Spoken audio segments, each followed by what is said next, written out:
your friends would automatically know who it was and probably look at you like you're out of your mind. I mean, I think most of us have at least had the thought about getting back with an ex, and in this episode, I am confident that I am going to be able to help you determine if it's a good idea or not.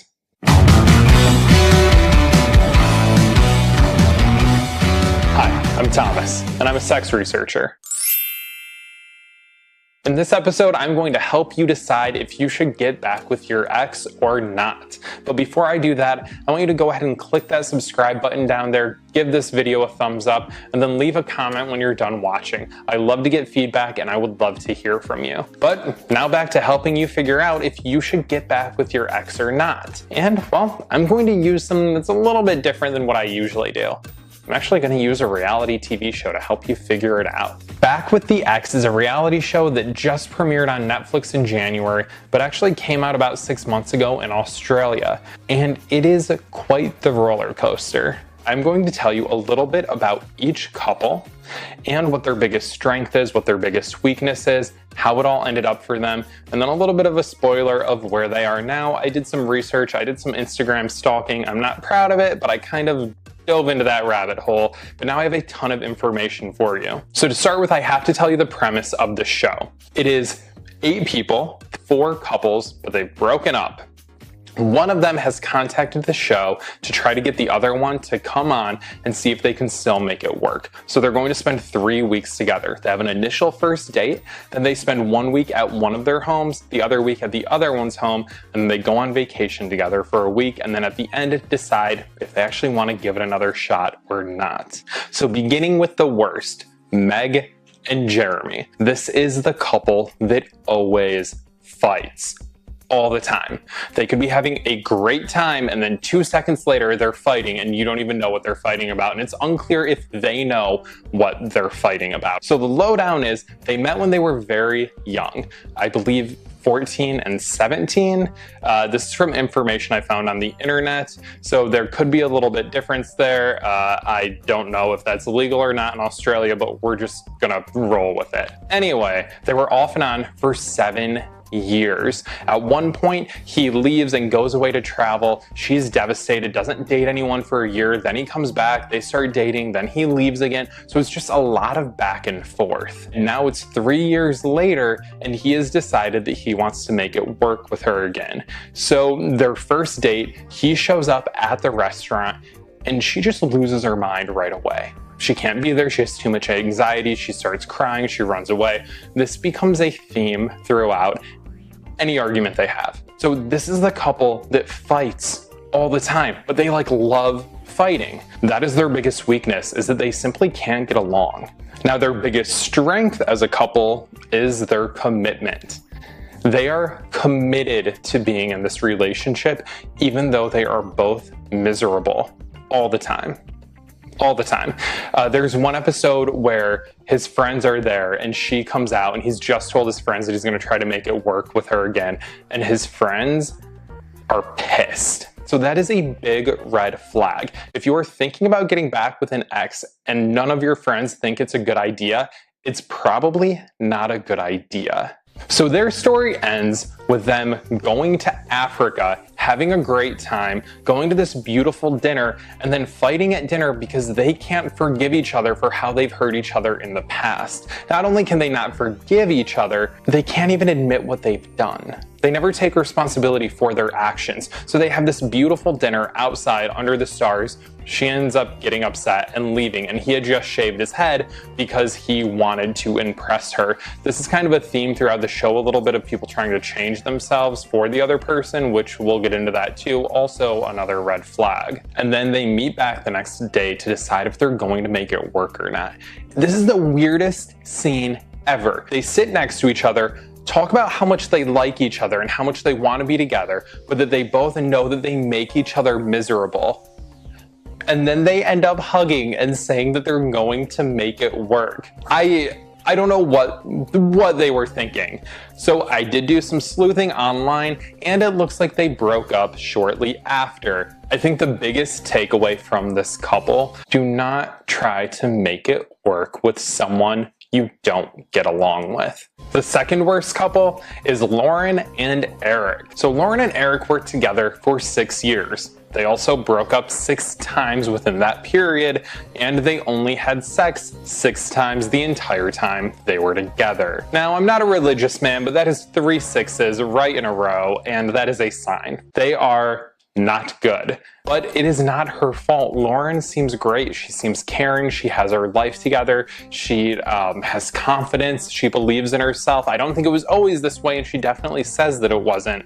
And Eric is a narcissist. All Eric cares about is himself. One year for her birthday, he gave her a birthday card with $10,000, and he told her that she could either pay off her student loans or get a boob job. And he was serious. He wanted her to get a boob job even though she didn't want to get one. Additionally, during their relationship, he told her that she needed to cut her hair or he was going to break up with her. So she cut her hair. Again, back to changing appearance to try to get someone to like you more or to care about you more. Now, this couple resonates with me a lot in that respect because I have dated someone in the past, the person who I would consider to be the ex, and that person tried to get me to change a lot of things about myself, and it's very painful, and I did change a lot of things about myself to try to make that person happy. So I'm a little bit biased because I really connected with Lauren. Their biggest weakness is Eric. He's a narcissist, and if you are not a narcissist, you can't date a narcissist. You will never be happy, and you will never be enough for them, and they will constantly make you feel like shit. What is their biggest strength? I have no idea. I saw 0 strengths with this couple whatsoever. Their story wraps up with them going on vacation to New York City. So they meet on a bridge. He asks her if they can make it work, and she just says no. I was like, thank God. I was so glad that she was like, no, I'm not doing this. I have too much respect for myself.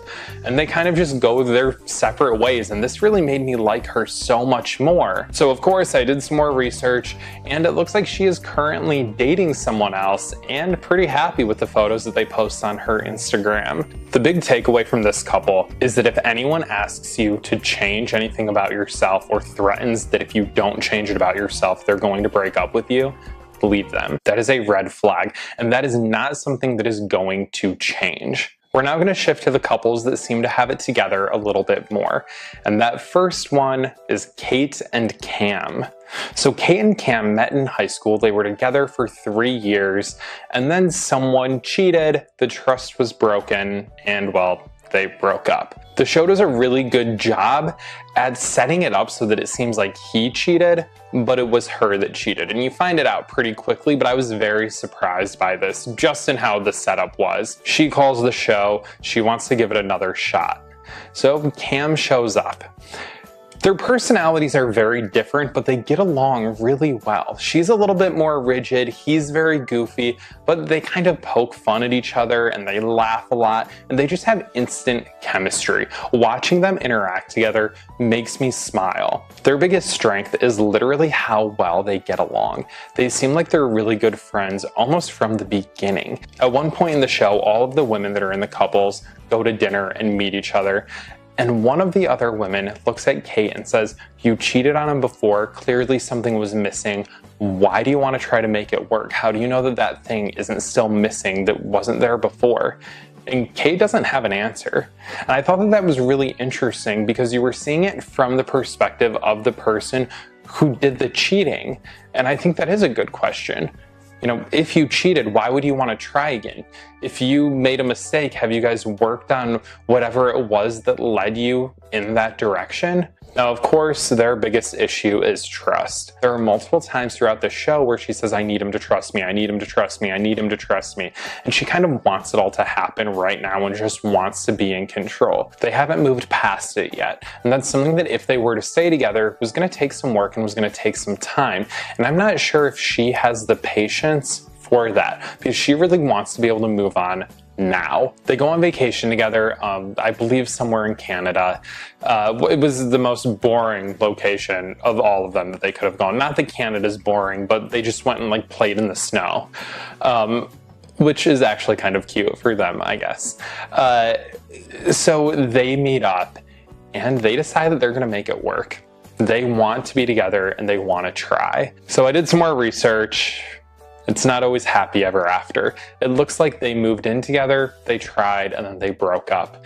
Now on Kate's Instagram, it looks like she's dating someone new, and Cam comments and makes jokes and everything seems fine. The biggest takeaway from this couple is that being friends and getting along isn't always enough. And I think that if you have had a rupture in the trust in your relationship, you really need to go and get therapy and try to work through it together. The last couple, the couple that from the beginning you think has the biggest shot, Diane and Peter.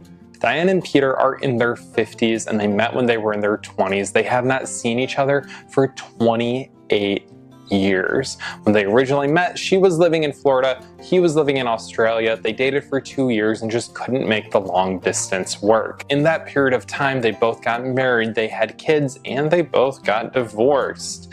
And now they're seeing each other for the first time. And the moment they see each other, you just see the fireworks again. They're so excited. They're instantly happy.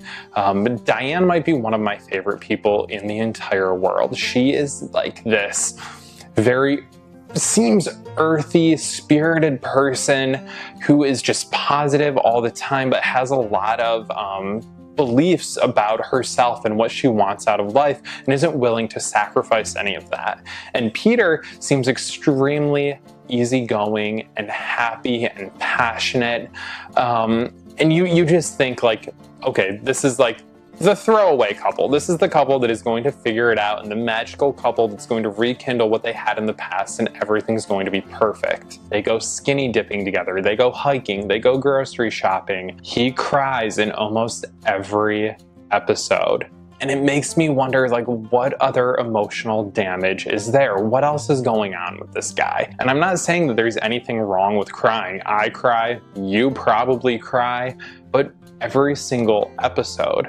I mean, maybe he is just super sensitive, but I'm guessing that there's something else going on there. Their biggest strength is their communication. They tell each other what they're thinking, what they're feeling, why they're feeling that way, and they work on it. They apologize if they've hurt each other, and then they move forward. They have better communication than any other couple on the show, and probably 90% of the couples that I've seen in therapy. However, their biggest weakness is the distance.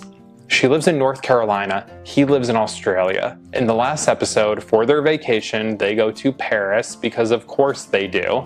Paris, I believe, was actually where they met, so it all kind of comes back full circle, which is adorable. Now, Peter decides that he is going to propose to Diane in front of the Eiffel Tower, and she says yes. So the show ends with them being engaged. Now, from what I was able to find online, that may not have lasted for very long. There was an Australian magazine that printed that shortly after filming ended, they broke up. And I think the big takeaway with this couple is maybe sometimes it's okay to leave the past in the past. Peter seemed to really have his heart set on that she was going to be the one. At one point, he even says that throughout his 20-year marriage, he thought of her every single day, which is also a sign that there might be some other things going on there that are more than just this romantic love. That's the four couples: the young love, the passionate fighters, the narcissist, and the resurgent couple. The big takeaway of the entire show is that people don't change. Sorry, they just don't. The vast majority of the time, the person you originally dated is going to be the same person that you date later. There's probably a reason that you broke up. And if you decide to get back together, you might just end up repeating that pattern again. So you need to think long and hard about, is it worth it? That's my little spiel on getting back with your ex. I don't recommend it, but I have seen it work, and in fact, one of my very good friends has been back with their ex for well over 10 years, and they are very happy. So things do happen, and it is possible. Back with the Ex is streaming now on Netflix, so I hope that you will go and find it. It's actually a great show. I know I gave away a lot now, but it's actually pretty good, and you can learn a lot from it. And like I said, it's not a bunch of fake drama. It's actually kind of quality TV, so I highly recommend it. I'll see you next time. Bye. Thanks for watching. I've got a lot of content in production and I don't want you to miss out. So go ahead and click that subscribe button. And in the meantime, check out one of these other videos.